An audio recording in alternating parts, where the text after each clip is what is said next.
سلامونه نیکې هیلې، الله دې وکړي چې تاسو ټول روغ جوړ خوشحاله اوسئ.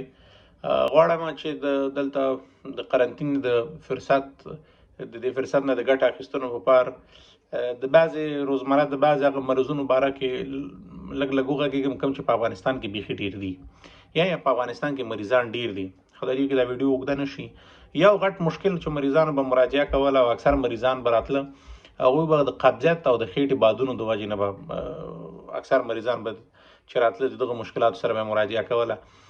که زه په لنډو الفاظو کې ووایم چې قبضیت په خپله باندې یو مرض نه دی، دا یو سمټم دی، یوه نښه ده د بعضې مرضونو. او قبضیت او تر ډېره حده پورې، تر ډېره بریده پورې دا ستا ژوند پورې اړیکه لري. یعنی څلور شیان ډېر مهم دي چې هغه څنګه دي ستا په ژوند کې. ستا خوراک څنګه دی، څه شی خورې روزمره، ستا ورزش څنګه دی، ګرځېدل څومره دي، فزیکل اکټیویټي روزانه څومره لري، ستا د اوبو استعمال څومره دی، روزمره څومره مایعات اخلې، او ستا فکري آرامتیا څنګه ده. که چیرې مثلا د تا خوراکونه ټول ورځ د کور نه بیرون کړایانې او وریژې او نوشابې دا شیانې، د اوبو استعمال د بیخي کمي، ورزش نه لرې، ګرځې نه، او ذهني آرامه نه یې، قبضیت یو نورماله خبره ده، هر چاته پیدا کیږي. او که چیرته ته دا څلور شیان سم شي د هر مریض، نو انشاءالله قبضیت به بیا نه پیدا کیږي. داسې مریض به راځي تا ته چې وایي 10 کاله کېږي زه دوا خورم قبضیت لرم، چې تاریخچه به اخلې ورځې به یا 1 ګیلاس اوبه چښي یا به 2 ګیلاسه اوبه چښي. خوراک به اکثر غوښې وریژې، نوشابې به وي. ورزش څنګه ورزش نه لري، خوب کله ستا کله نسته، کله ویده کله نه ویده. نو دا مریض چې ټول عمر هم دوا خوري دا نه ښه کېږي. دا څلور شیان چې سم شي، خپله د کولمو حرکات سمیږي او دا مریض به بیا دې مشکلاتو سره دې مشکلاتو نه به خلاص شي. اوس زموږ او تاسو افغانان دي، سهار به چای نه چښي، غرمه به ډوډۍ نه خوري، ماخوستن به ښه ډېره ډوډۍ وخوري، هغه کې به وریژې وخوري، ډوډۍ به پسې وخوري، چایونه به پسې وچښي، وزادي به پسې وده شي.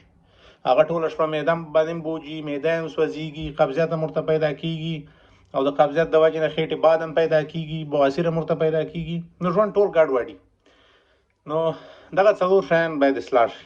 که څوک دوامدار د قبضیت او دوامدار د خېټو بادونو نه په عذاب وي، دا څلور شیان د اصلاح کې انشاءالله مشکلات به په ډېر لنډ وخت کې حل شي. هر سهار، غرمه، ماسخوتن د په خپل ټایم باندې خوراک کوي، ماسخوتن د وختي وده کېږي، په خپل وخت باندې وده کېږي. د ورځې د 30 دقیقې منډه وهي، که منډه نه کېږي حد اقل 30 دقیقې دې وګرځېږي، او د سبزیجاتو او د میوو استعمال د ډېرو کړي، او ورسره مایعات 3 لیټره اوبه باید کم از کم وڅښي. بعضې خبرو ته باید مونږ د تاسو پام وي، بعضې نښې دي چې هغه دپاره باید پوره تشخیص وشي. مثلا که ډاکو امتیاز سره وینه راځي، وزن یې کمیږي، او تشناب تګ نه وروسته هر وخت داسې احساس کوي چې بس دلته چېرته کلمې مې د دغه ځینه دلته بندش احساس کوي، یا کلمې صحیح نه خالي کېږي. او دغه مشکلات که چا کوي، بیا د یو